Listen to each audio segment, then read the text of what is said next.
AG ఆరాధనకి మీ అందరికీ ప్రభు పేరిట స్వాగతం పలుకుతున్నాను. హల్లెలూయా హల్లెలూయా. ఇప్పుడున్న జోషే లాస్ట్ వరకు కూడా ఉండాలి. హల్లెలూయా హల్లెలూయా హల్లెలూయా.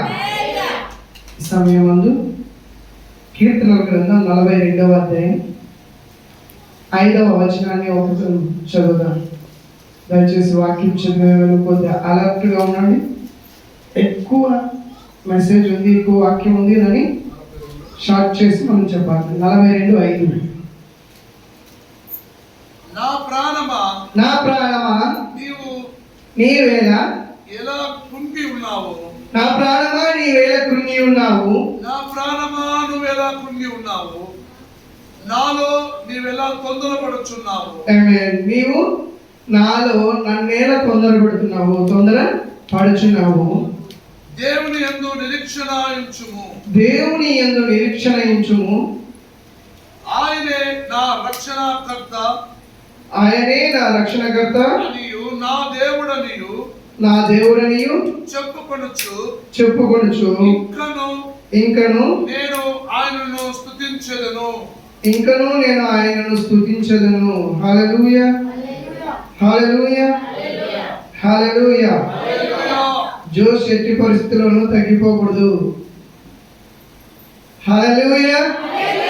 ఒక చిన్న సహాయం కోసం, దేవుని సహాయం కోసం చిన్నగా ప్రార్థిద్దాం. ప్రియులారా, కృపాకనికరం గల దేవా, మీకు వందనాలు, స్తుతులు, స్తోత్రాలు చెల్లిస్తున్నాము తండ్రి. ఈ సమయం ముందు ఇచ్చిన వాక్యాన్ని బట్టి, లేఖనాన్ని బట్టి మీకు వందనాలు చెల్లిస్తున్నాము స్వామి.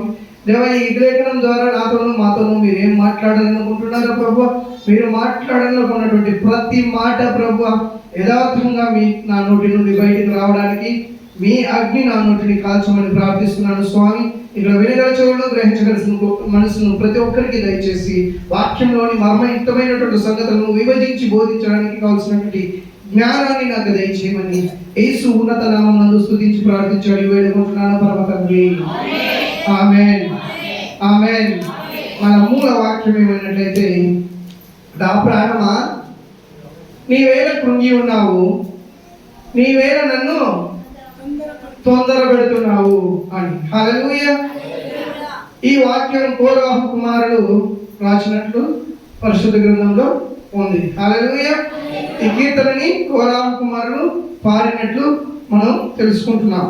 ఇక్కడ ముఖ్యంగా మనం తెలుసుకోవాల్సినటువంటి విషయం ఏమైనట్లయితే, ఎవరితో మాట్లాడుతున్నారు, దేని గురించి మాట్లాడుతున్నాడు, అక్కడ కార్యం ఏంటి, ఎందు నిమిత్తమై మాట్లాడుతున్నాడు అనేటువంటి అంశాన్ని మనం ధ్యానించుకోవాలి. ఇక్కడ తనకు తాను మాట్లాడుకుంటున్నటువంటి మాట, నా ప్రాణమా నీవేళ కృంగి ఉన్నావు అంటే, వేరే వాళ్ళకి ఆయన చెప్పడం లేదు, ఆయనలో ఉన్నటువంటి ఆయన ప్రాణానికి వాళ్ళు చెప్పుకుంటున్నారు. ఈ చెప్పుకోవడానికి సందర్భం ఏమైనట్లయితే, ఆయన ప్రాణం కృంగిపోయి ఉంది. అంటే కృంగిపోవడం అంటే ఏంటి? బాధపడుతూ ఉండడం, వేదన పొందుతూ ఉండడం.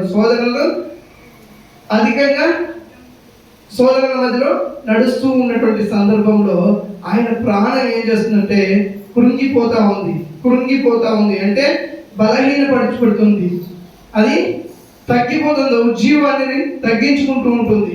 అలాంటి సందర్భంలో ఆయన ఓదార్చుకోవడం కోసం, ఆయన ప్రాణాన్ని ఓదార్చుకోవడం కోసం, ఆయన ఆత్మని బలపరచుకోవడం కోసం నీవు నన్నేళ తొందర పెడుతున్నావు. హల్లెలూయా. ప్రతి మనిషికి కృంగుదల వచ్చిందంటే ఒక ఆతృత అనేది మన హృదయంలో బయలుదేరుతుంటుంది, ఒక తొందరపాటు అనేది బయలుదేరుతూ ఉంటుంది. ఆ తొందరపాటు ఏ రీతిగా ఉంటుంది అన్నట్లయితే, మనకు వచ్చినటువంటి కృంగుదలను బట్టి దానికి ఆపోజిట్గా వెళ్ళిపోతూ ఉంటుంది. ఆపోజిట్గా మన తొందరపాటు అనేది జరుగుతూ ఉంటుంది. ఎట్లా అంటే, ఒక విషయం కోసం దేవుని సన్నిధిలో మనం ప్రార్థన చేస్తూ ఉంటాం. ఎన్ని రోజులు ప్రార్థన చేస్తాం? 1 రోజు, 2 రోజులు, 1 నెల, 2 నెలలు, 3 నెలలు, 4 నెలలు, 5 నెలలు, సంవత్సరాల కొద్దీ ప్రార్థన చేస్తూ ఉంటాం. ఆ ప్రార్థన చేస్తున్నప్పుడు మనం విశ్వసిస్తుంటాం ఏమన్నట్లయితే, దేవుని చిత్తం ఇంకా లేదేమో, దేవుడు ఎక్కడో ఒక రోజు ఇస్తాడు అని ధైర్యాన్ని మనం ధైర్యపరుచుకుంటూ, మనం బలం పొందుకుంటూ దేవుడి పైన విశ్వాసం కలిగి మనం ప్రార్థిస్తూనే ఉంటాం. కునిగిపోయేది లేదు, వేరే ఆలోచన మనకి రాదు. దేవుడు ఇస్తాడు అనే దానిపైనే మనం ఆధారపడి ఉంటాం.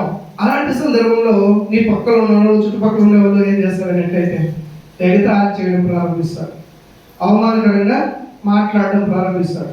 ఇక్కడ ఈ కోరాహు కుమారులు ఈ మాట మాట్లాడడానికి కారణం ఏమైనట్లయితే 3వ వచనం చూద్దాం. 42వ అధ్యాయం 3వ వచనం. నీ దేవుడు జాగ్రత్తగా గమనించండి పిల్లల, అట్లా ఇట్లు చూడదండి. నీ దేవుడు ఏమాయనని వారు నిత్యము నాతో అనుచుండగా. ఆమేన్. ఇక్కడ ఒక శోధన ఆయనకి ఏర్పడింది. ఆయనకు ఒక శోధన వచ్చినప్పుడు చుట్టుపక్కల ఉన్నటువంటి వాళ్ళు ఏమంటున్నారంటే నీ దేవుడు ఏమాయనని ఆయన్ని అనేక మార్లు అడుగుతూ ఉన్నారు. మనం కూడా సాక్ష్యం చెప్పుకుంటూ ఉంటాం పక్కింటి వాళ్ళ దగ్గర, ఎదురింటి దగ్గర, ఫ్రెండ్స్ దగ్గర, రిలేటివ్స్ దగ్గర. ఏమని? నా దేవుడు గొప్ప దేవుడు, నాకు ఇది మంచి చేశాడు. నా దేవుడు గొప్ప దేవుడు, నాకు ఈ రీతిగా ఆరోగ్యాన్ని కలగజేశాడు. నా దేవుడు గొప్ప దేవుడు, నేను ఇల్లు కట్టుకోలేక మన పొజిషన్లో ఇల్లు కట్టుకున్నామని. ఒకే ఒక్క చిన్నది ఏదైనా మనలో దొరికిందంటే లోపాన్ని, అప్పుడు చుట్టుపక్కల ఉండేవాళ్ళు, పక్కన ఉండేవాళ్ళు, ఎదురింటి వాళ్ళు, పక్కింటి వాళ్ళందరూ కూడా ఏం చెప్తాడు? ఈ దేవుడు అట్లా అన్నావే, ఇప్పుడేమి ఇట్లా అయింది. ఒకసారి అంటే టేక్ ఇట్ ఈజీ, పర్వాలేదు వదిలేస్తాం.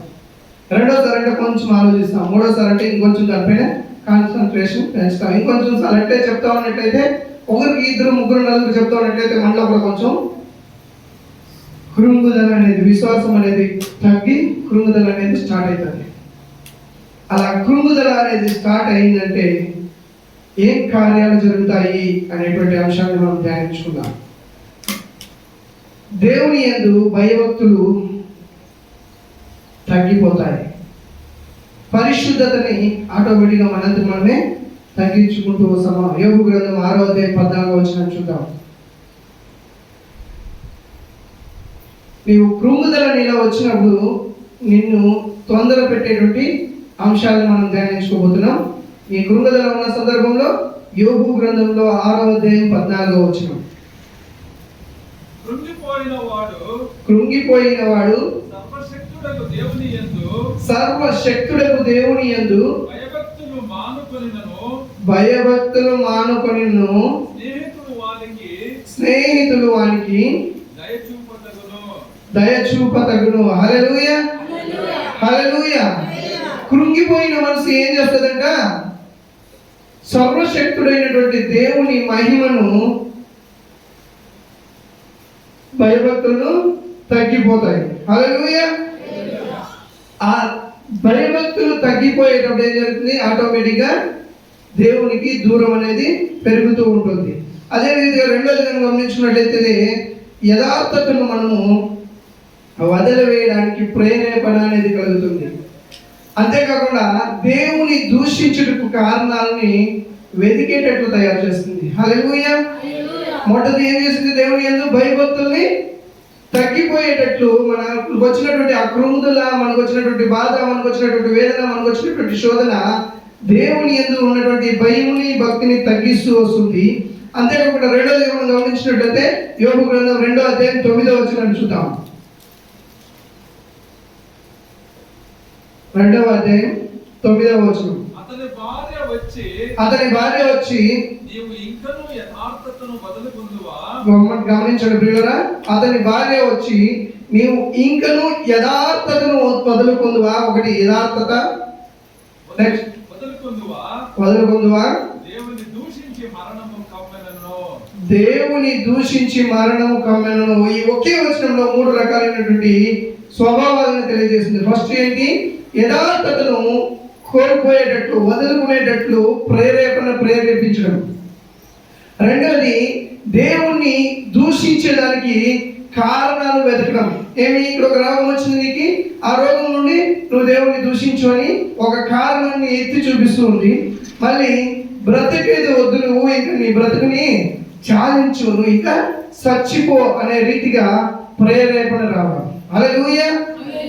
ఇక మనకు వచ్చినటువంటి కృంగదలను బట్టి మన హృదయంలో ఈ ప్రేరేపణ వచ్చి తొందరపాటుని కలుగజేస్తుంది. దేని వైపు తొందరపాటుని కలుగజేస్తుంది? మొదటి దేవుని యందు భయభక్తుల్ని వదులుకునేటట్లు తొందరపెడుతుంది. రెండవదిగా యథార్థతను విడిచిపెట్టమని తొందరపెడుతుంది. మూడవది దేవుని దూషించడానికి, దేవునిలో ఏదైనా లోపాలు ఉన్నాయా అని చెప్పి కారణాలు, దూషించడానికి కావాల్సినటువంటి కారణాలు వెతికేటట్టు చేస్తుంది. నాలుగవదిగా నీ బ్రతుకు ఇంకా చాలు, నీ మరణం కోరుకొని ప్రార్థించడం జరుగుతుంది, అడగడం జరుగుతుంది. అంటే ఒకే ఒక కృంగుదల మనకు వచ్చినప్పుడు మనలో ఇలాంటి కార్యాలు ఒక్కొక్కటిగా విరోధంగా లేవడం అనేది జరుగుతుంది పిల్లరా. హల్లెలూయా. అంతేకాదు నీలో వచ్చినటువంటి ఆ కృంగుదలను బట్టి నీలో వచ్చేటువంటి తొందరపాటు ఒంటరితనాన్ని కోరుకుంటుంది. మొదటి రాజుల గ్రంథం 19వ అధ్యాయం 4వ వచనం. మొదటి రాజుల గ్రంథం 19వ అధ్యాయం 4వ వచనం.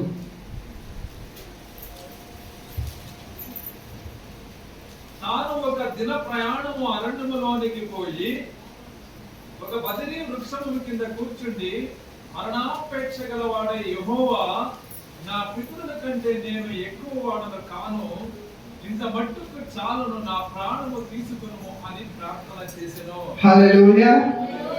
ఇక్కడ ఎవరు మాట్లాడుతున్నారో తెలుసా? ఏలియా అనేటువంటి గొప్ప దైవజనుడు. పరిశుద్ధ గ్రంథంలో దైవజనుడు ఉన్నటువంటి ఆ దైవజనుడు నాకు ఫేవరెట్. పాత నిబంధనలో ఏలియా గారు ఫేవరెట్ దైవ సేవకుడు, దైవజనుడు. హల్లెలూయా. ఈ ఏలియా ఎటువంటి వ్యక్తి అంటే దేవునితో పోరాడి, దేవుని బతిమాలి, గోజాడి, ఎట్టి పరిస్థితులను ఆయన అనుకున్నది సాధించగలిగినటువంటి గొప్ప కఠినమైనటువంటి రోషం కలిగినటువంటి దైవ సేవకుడు ఏలియా గారు. ఈ ఏలియా గారికి ఒక శోధన వచ్చింది. ఏమన్నట్లయితే ఆయనకి మరణం అనేది సంభవిస్తుంది అని తెలిసారు. మరణం అనేది సంభవిస్తుంది అని తెలియగానే ఆయన ఒక రోజు ప్రయాణం, అంటే ఒక రోజు నడుచుకుని ఎంత దూరం అయితే వెళ్తాడో అంత దూరం వెళ్ళిపోయి ఒక చెట్టు కింద కూర్చొని దేవుడికి ప్రార్థిస్తున్నాడు. దేవా, ఇక నాకే మరణాన్ని అనుగ్రహించు. హల్లెలూయా. ఇంతవరకు ఆయన పచ్చి కట్టెల్ని పేర్చేసి దానిపైన నీళ్లు పోసి ఆకాశం నుండి అగ్ని దిగి వచ్చి కట్టెలను కాలిపోని దేవుని ప్రార్థించినప్పుడు అది అగ్ని ఆకాశం నుండి దిగి వచ్చి కాల్చబడింది. వర్షం రాకూడదు అని చెప్పినప్పుడు రాకుండా అయిపోయింది. ఇంతటి కఠినమైనటువంటి దైవ సేవకుడికి కృంగుదల అని ఒకటి వచ్చింది. ఏంటంటే అందరూ దైవ సేవకులు ఎవరెవరు ఉన్నారో వారందరినీ కూడా చంపేస్తున్నారు అని తెలిసి ఈయన వంతు కూడా వచ్చింది, నిన్ను కూడా చంపేస్తారని తెలియగానే ఈయనలో తొందరపాటు అనేది వచ్చేసింది. ఆ తొందరపాటు వల్ల వెళ్ళిపోయి దేవుని శక్తిని మర్చిపోయాడు, దేవుని ఔన్నత్యాన్ని మర్చిపోయాడు, దేవుని మహిమని మర్చిపోయాడు. ఒక్క రోజంతా దూరం నడిచి వెళ్ళి అడవిలో పోయి ఇక నన్ను చంపేయి ప్రభు అని దేవుని ప్రార్థిస్తున్నాడు. హల్లెలూయా. రోషం కలిగినటువంటి ఆ భక్తుడికి కలిగినటువంటి జీవితం ఇక నాకు చాలు, నాకే మరణాన్ని ప్రసాదించు అనే రీతిగా కృంగుదల అనేది ఆయన్ని వెంటాడడం జరిగింది. హల్లెలూయా. హల్లెలూయా. ఇక్కడ మనం రెండు విషయాలు గమనిస్తున్నాం ప్రియులారా. ఒకటి, మనకు వచ్చినటువంటి కృంగుదలను బట్టి మనలో తొందరపాటు అనేది ఆటోమేటిక్గా రావడం జరుగుతుంది. కాబట్టి మనకు వచ్చిన కృంగుదల మంచిదే. ఇక్కడ మనం ఇంతవరకు చదువుకున్నటువంటి వాటిలన్నింటిలో కూడా కృంగుదల అందరూ అనుభవించినటువంటి వ్యక్తులే, ఇవన్నీ మంచిదే. కానీ ఆ తొందరపాటు అనేది చాలా చెడ్డది, దేవునికి విరోధమైనది. ఆ తొందరపాటు అనేది వచ్చినా పర్వాలేదు, ఈ తొందరపాటు వల్ల కార్యాలను చేయడానికి వెళ్ళకూడదు. హల్లెలూయా. ఇక్కడ మనం కొంతమంది కృంగితులైనటువంటి వాళ్ళు ఎలా తొందరపడ్డారు అనేది మనం యోబు గారిని చూసి దేవుని యోబు గారిని యోబుని ఇద్దరు జీవితాలు మనం గమనించుకున్నాం. ఇలాంటి ఇంకా దైవభక్తులు కృంగిపోయినటువంటి సందర్భాలను మనం గమనిద్దాం. మొదటిగా మనము కృంగుదల అంటే ఏంటి, తొందరపాటు అంటే ఏంటి అని తెలుసుకున్నాం. ఆ కృంగుదల వల్ల తొందరపడినటువంటి దైవ సేవకుల గురించి ఇద్దరు గురించి మనం తెలుసుకున్నాం. ఇప్పుడు కృంగుదల కలిగినటువంటి ఆ భక్తులు ఏ ఏ సందర్భాల్లో కృంగిపోయారు అనేటువంటి అంశాన్ని మనం చూసుకున్నాం. సొంత వారు దూరం అవుతున్నప్పుడు మనలో కృంగుదల వస్తుంది. హల్లెలూయా. మనము అనుకున్నటువంటి వాళ్ళు మనకు దూరం అవుతున్నప్పుడు కృంగుదల అనేది వస్తుంది. న్యాయాధిపతుల గ్రంథం 11వ అధ్యాయం 35వ వచనం. న్యాయాధిపతుల గ్రంథం 11వ అధ్యాయం 35వ వచనం. కాబట్టి అతడు ఆమెను చూచి తన బట్టలను చింపుకొని అయ్యో నా కుమారి, నీవు నన్ను బహుగా కృంగ చేసితివి, నన్ను నీవు బహుగా కృంగజేసితివి, నీవు నన్ను తల్లడింప చేయు వారిలో నీవు నన్ను తల్లడింప చేయు వారిలో ఒకదై ఉన్నావు. ఒకదై ఉన్నావు. నేను యెహోవాకు మాట ఇచ్చున్నాను, నేను యెహోవాకు మాట ఇచ్చినాను కనుక వెనతీయలేను అనగా. హల్లెలూయా, హల్లెలూయా. ఇక్కడ తొందరపాటు భక్తుడు కృంగిపోయినటువంటి సందర్భం. ఏ రీతిగా కృంగిపోతున్నాడంటే, అతని ప్రాణశక్తి అతను వదిలి మాట్లాడినప్పుడు, దూషించినప్పుడు ఆయన కృంగిపోయాడు.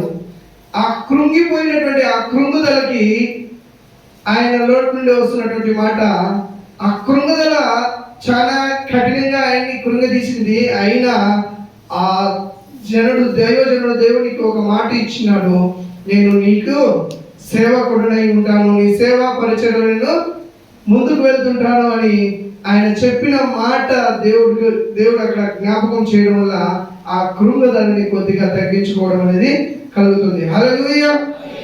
ఇక్కడ రెండోదిగా మనం గమనించుకున్నట్లయితే, యోబు అనేటువంటి వ్యక్తి కన్న బిడ్డలను కోల్పోయినప్పుడు, ఆపదలో బంధువులు స్నేహితులు దూరమైనప్పుడు, ఆదరించవలసినటువంటి వారే బాధించినప్పుడు మనలో కృంగుదల వస్తుంది. యోబు జీవితంలో ఈ మూడు కూడా జరిగాయి. ఏమేమి? కన్న బిడ్డలు ఆయన కోల్పోయాడు, ఆపదలో ఉన్నప్పుడు బంధువులు స్నేహితులు ఆయన్ని విడిచి వెళ్ళిపోయారు, ఆదరించవలసినటువంటి వారే అతన్ని బాధించారు. అదేవిధంగా అవిధేయతలను బట్టి వాళ్ళ భార్య కూడా అతన్ని చనిపోయేటట్లు ప్రేరేపణ కలిగించింది. చదువుకున్న వాక్యాన్ని బట్టి యోబు గ్రంథం 2వ అధ్యాయం 7-8 వచనాలు.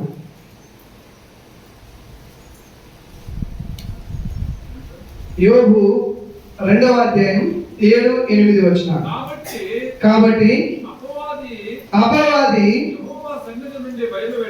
యెహోవా సన్నిధి నుండి బయలు వెళ్ళి అరికాల మొదలుకొని నడినెత్తి వరకు ఆయనని కురుపులతో యోగుని మొత్తెను. అతడు కళ్ళు గోపుకొనుటకై చిన్న పెంకు తీసుకొని బూడిదలో కూర్చుండగా అతని భార్య వచ్చి, నువ్వు ఇంకనూ యథార్థతను వదులుకుందువా,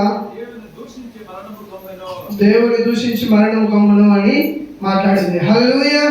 ఇక్కడ తన దేహానికి అనారోగ్యం వచ్చినందువల్ల ఆయన కృంగిపోతున్నాడు. అదేవిధంగా యోబు గ్రంథం 19వ అధ్యాయం 14వ వచనంలో చూసినట్లయితే, ఆయన బిడ్డలు ఇంట్లో కూర్చొని భోజనం తింటుండగా ఆ ఇంటికి నలువైపుల నుండి గాలి వచ్చి ఆ ఇంటిని కూల్చివేయడం వల్ల ఆ బిడ్డలు నలుగురు కూడా అక్కడికక్కడే చనిపోయినట్లు గమనిస్తుంది. అంతలో ఆపదలో ఉన్నటువంటి స్నేహితులు కూడా, ఆ బంధువులు కూడా ఆ యోబు దగ్గరకు వచ్చి, నీవు దేవుడు ఇంకా నీకు న్యాయం తీర్చడా అని చెప్పి ఆయన్ని దూషించినట్టు మనం గమనిస్తాం. హల్లెలూయా. అంటే మనం కృంగిపోయినప్పుడు తొందరపాటు కలిగించడానికి వీళ్ళందరూ కూడా ప్రేరేపిస్తూ ఉంటారు. మనం కృంగిపోయి ఉన్నటువంటి సందర్భంలో, బాధపడుతున్న సందర్భంలో, మనం అనేక రీతిలుగా నలిగిపోయినటువంటి సందర్భంలో మనల్ని కృంగుదల చేయడానికి, దేవునికి తొందరపడడానికి మనల్ని ప్రేరేపించే రీతిగా మనం గమనిస్తున్నాం. హల్లెలూయా. ఇక అదేవిధంగా మనం గమనించుకున్నట్లయితే, అవిధేయతను బట్టి దేవుని శిక్షను భరించలేనప్పుడు మనలో తొందరపాటు అనేది ప్రారంభమవుతుంది ప్రియులారా. హల్లెలూయా. ఎందును బట్టి? అవిధేయత అంటే విధేయత చూపించకపోవడం. దేనికి విధేయత చూపించకపోవడం? దేవుని వాక్యానికి విధేయత చూపించకపోవడం వల్ల మనలో కొంతమందికి దేవుడు శిక్షను విధిస్తాడు. ఆ శిక్షను భరించలేనప్పుడు మనలో తొందరపాటు అనేది ప్రారంభమవుతుంది. హల్లెలూయా. యోబు గ్రంథం 38:6 వచనం చూద్దాం.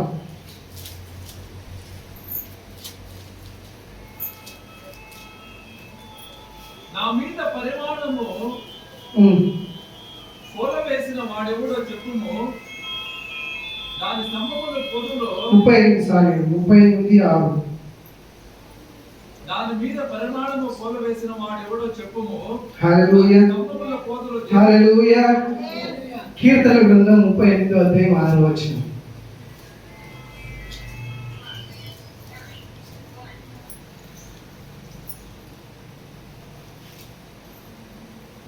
నేను శ్రమ చేత మిక్కిలి కృంగి ఉన్నాను, నేను శ్రమ చేత మిక్కిలి కృంగి ఉన్నాను, దినమెల్లా దుఃఖక్రాంతుడనై సంచరించుచున్నాను, దినమెల్లా దుఃఖక్రాంతుడనై సంచరించుచున్నాను. నా నడుము తాపముతో నిండి ఉన్నది, దేంతో? తాపముతో నిండి ఉన్నది. నా శరీరములో ఆరోగ్యము లేదు, నా శరీరములో ఆరోగ్యం లేదు. ఈ కీర్తన ఎవరు రాసినారు? దావీదు. హల్లెలూయా. దావీదు చేసినటువంటి అతిక్రమానికి, అవిధేయతకు దేవుడు శిక్ష విధించాడు. ఆ శిక్ష ఎలాగుంది అన్నట్లయితే, అతని కుమారుడే కఠినమైనటువంటి శిక్ష. అతనికి ఉన్నటువంటి కుమారులో ఒక కుమారుడు తన పిన్నితో శయనించడానికి ప్రయత్నిస్తాడు. ఇంకొక కుమారుడు తన తండ్రిని తల నరికి తీసుకురావాలని వెంబడిస్తున్న సందర్భంలో ఈ మాటలు దావీదు రాయడం జరిగింది. హల్లెలూయా. అంటే ఆయన అతిక్రమం చేశాడు. ఆ అతిక్రమాన్ని బట్టి దేవుడు శిక్ష విధించినప్పుడు ఆ శిక్ష విధిని తట్టుకోలేకైనా కృంగిపోతున్నాడు, తొందరపడుతున్నాడు. హల్లెలూయా. ఇక ఇంకొక వ్యక్తిని చూసినట్లయితే దేవుని మాటను, వాక్యాన్ని, ఆదరణను మర్చిపోయినప్పుడు మనకి కృంగుదల, తొందరపాటు అనేది వస్తుంది. అదే యోబు గ్రంథంలో 15:12.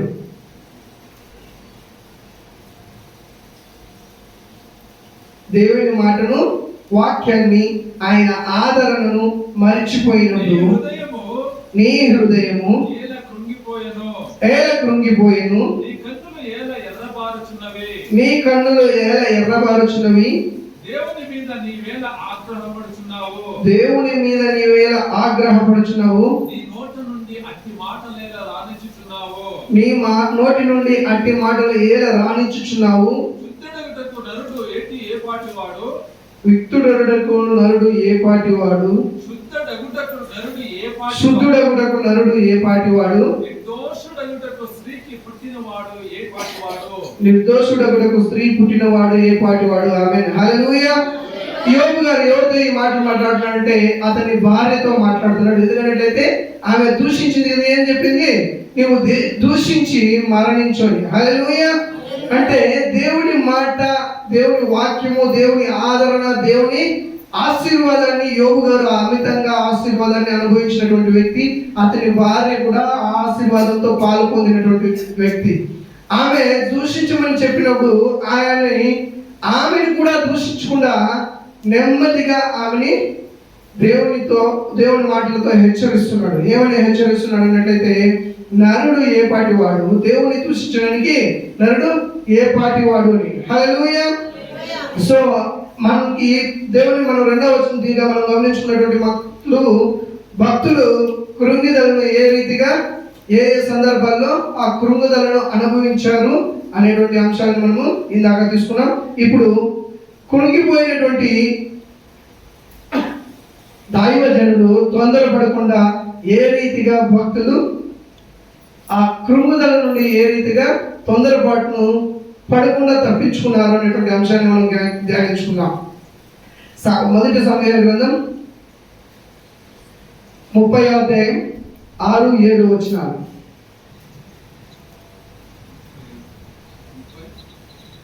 మొదటి సమూయేలు గ్రంథం 30వ అధ్యాయం 6-7 వచనాలు. దావీదు మిక్కిలి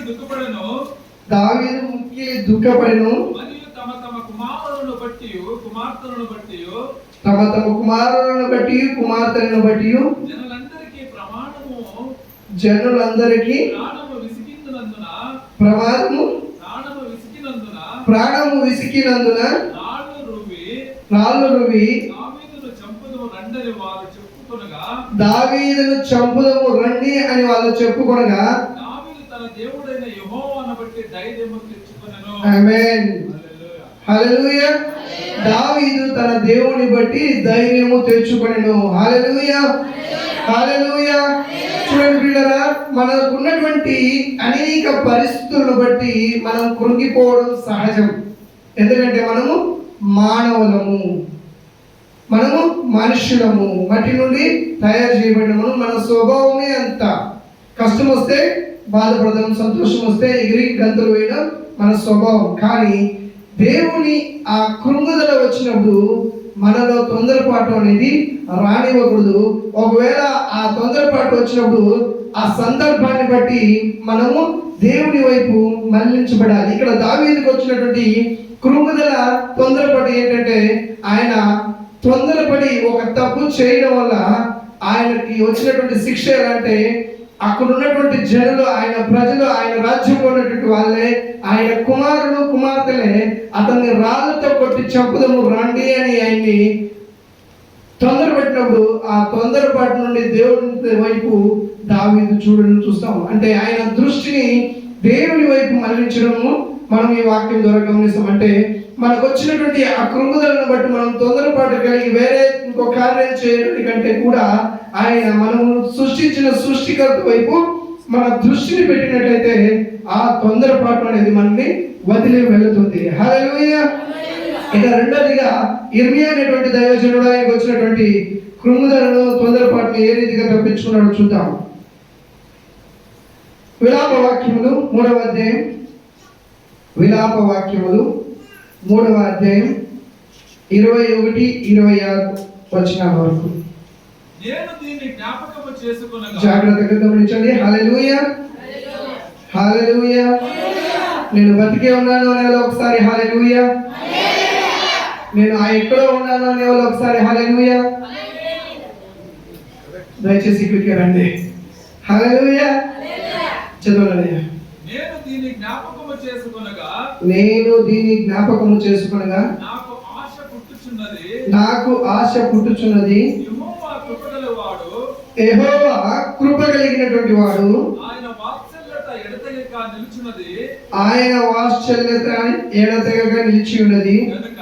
కనుక మనము నిర్మూలము కాకుండా వారము, మనము నిర్మూలము కాకుండా వారము, అనుదినము నూతనముగా ఆయనకు వాత్సల్యత పుట్టుచున్నది, అనుదినము నూతనముగా ఆయనకు వాత్సల్యత పుట్టుచున్నది. నీవు ఎంతైనా నమ్మదగిన వాడవు, నీవు ఎంతైనా నమ్మదగిన వాడవు. యెహోవా నా భాగమని, యెహోవా నా భాగమని, నా భాగమని నేను అనుకొనుచున్నాను, నేను అనుకొనుచున్నాను. ఆయన యందు నేను నమ్మిక ఎంచుకుని ఉన్నాను, ఆయన యందు నేను నమ్మిక ఎంచుకుని ఉన్నాను. నన్ను ఆశ్రయించు వారి ఎడల, నన్ను ఆశ్రయించి వాళ్ళ ఎడల యెహోవా దయాళుడు, యెహోవా దయాళుడు. నన్ను వెతుకు వారి ఎడల, తనను వెతుకు వారి ఎడల ఆయన దయచూపువాడు. ఆయన దయచూపువాడు. హల్లెలూయా, హల్లెలూయా. ఆయనకి జరిగినటువంటి ఈ కృంగుదల ఏంటంటే, ఆయన త్రోవలో లేకుండా ఆయనకి మొదటి వచనం నుండి మనం దాన్ని చదువుకుంటున్నట్లయితే దయచేసి ఇంటి దగ్గర వెళ్ళి చదువుకోండి, మన సమయం అధికంగా ఉంది. విలాప వాక్యాల్లో 3వ అధ్యాయం మొదటి నుండి మనం గమనించుకున్నట్లయితే ఇక్కడ ఇర్మియాకి ఎటువంటి శోధన వచ్చింది, ఎటువంటి కృంగుదల వచ్చింది అనేటువంటి అంశాన్ని మనం గమనించవచ్చు. ఆ కృంగుదల వచ్చినప్పుడు ఆయన కృంగిపోకుండా దేవుని కృపను, వాత్సల్యాన్ని, దేవుని పైన ఉన్నటువంటి నమ్మకాన్ని ఆయన జ్ఞాపకం చేసుకుంటున్నాడు. హల్లెలూయా. మనకు వచ్చేటువంటి కృంగుదలను బట్టి మనం కృంగిపోకుండా, మనం తొందరపడకుండా మనం ఏం చేయాలంట, దేవుని వైపు చూడాలి. అప్పుడు దేవుని వైపు చూసినప్పుడు ఆయన మహత్యం ఎటువంటిది, ఆయన ఔన్నత్యం ఎటువంటిది, ఆయన బాహుబలం ఎటువంటిది, ఆయన గొప్పతనం ఎటువంటిది, ఆయన శక్తి ఎటువంటిది అని మన దృష్టిని అటువైపు వెళ్ళినప్పుడు మన కృంగుదలలో మనల్ని అపవాది దగ్గర చేసుకోకుండా దేవునిలో మనం ఇంకా అధికంగా ఎదగడానికి ఆస్కారమై ఉంటుంది. హల్లెలూయా. మనం చెప్పినట్లయితే మొఫ్తా అనేటువంటి దైవ సేవకుడు కూడా అదే రీతిగా దేవుని వైపు ఆయన ఇచ్చినటువంటి మహాకృప, ఆశీర్వాదము, ఆయన శక్తికి మించినటువంటి కృప మన పైన ఉంచి ఆయన్ని సేవ వైపు నడుపులు వేశాడు. కాబట్టి ఆయనకి ఇచ్చిన మాట, సేవ నేను చేస్తాననేటువంటి ఆ సేవ మాట కోసం ఆయన దేవుని కృపను తలుచుకున్నాడు. ఆయనకు వచ్చినటువంటి సోదరులో కృంగుదలలో ఆయన కృంగిపోకుండా, బలహీనపరచకుండా, తొందరపడకుండా ఆయన ముందుకు వెళ్ళినట్టు మనం గమనిస్తున్నాం. హల్లెలూయా. ఇంతటికీ ఈ కృంగుదల ఎందుకు వస్తుంది? బాధ, ఈ శోధన ఎందుకు వస్తుంది, ఈ బాధ ఎందుకు వస్తుంది అని మనం గమనించుకున్నట్లయితే మొత్తంగా ఈరోజు మనం ధ్యానించుకున్న అంశాలు 3 రకాలైనటువంటి అంశాలు. ఒకటి, కృంగుదలలు వచ్చినప్పుడు మనం తొందరపడుతుంటాం. ఎటువంటి కృంగుదల, ఎందుకు తొందరపడతాం అనేటువంటి అంశాన్ని మనం గమనించుకున్నాం. ఆ కృంగుదల ఏ ఏ సందర్భాల్లో వచ్చింది అని పరిశుద్ధ గ్రంథం ద్వారా, కొంతమంది లేఖనాల ద్వారా ఆ సందర్భాలను మనము ధ్యానించుకున్నాం. అదేవిధంగా ఆ కృంగిపోయినటువంటి సందర్భంలో పరిశుద్ధ గ్రంథంలో ఉన్నటువంటి దైవ సేవకులు ఏ రీతిగా తొందరపడకుండా ఉన్నారు, ఆ తొందరపాటుని ఏ రీతిగా మార్చుకున్నారు అని మనము గమనించాం. ఇప్పుడు ఆ కృంగుదల ఎందుకు వస్తుంది అనే అంశాన్ని మనం గమనిద్దాం. హల్లెలూయా. ఎందుకోసం వస్తుంది కృంగుదల పిల్లరా?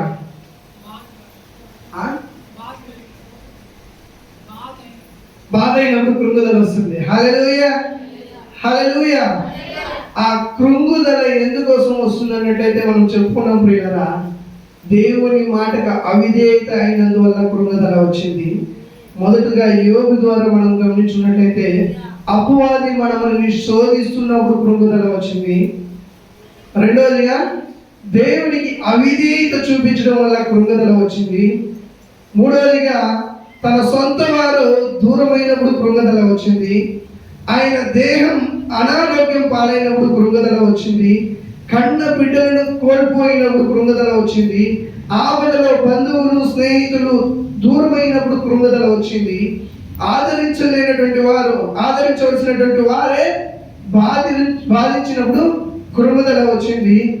దేవుని పైన ఆశపడిన ఆశ నెరవేర్చకపోవడం వల్ల కృంగుదల వచ్చింది. హల్లెలూయా, హల్లెలూయా.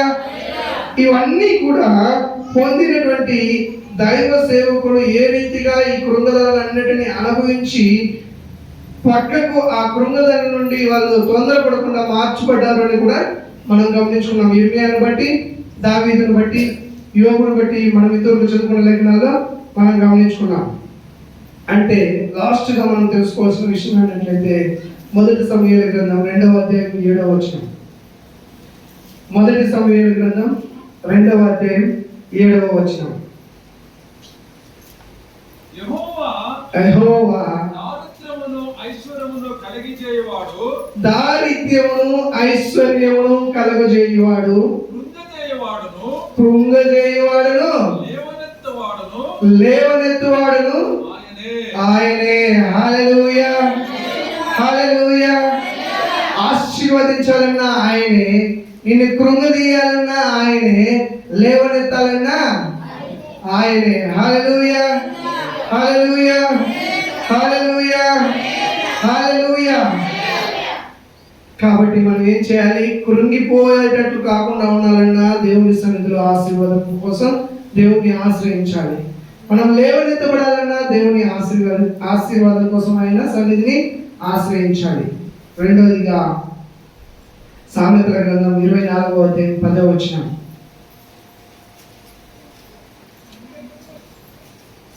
సామెతల గ్రంథం 24వ అధ్యాయం 10వ వచనం.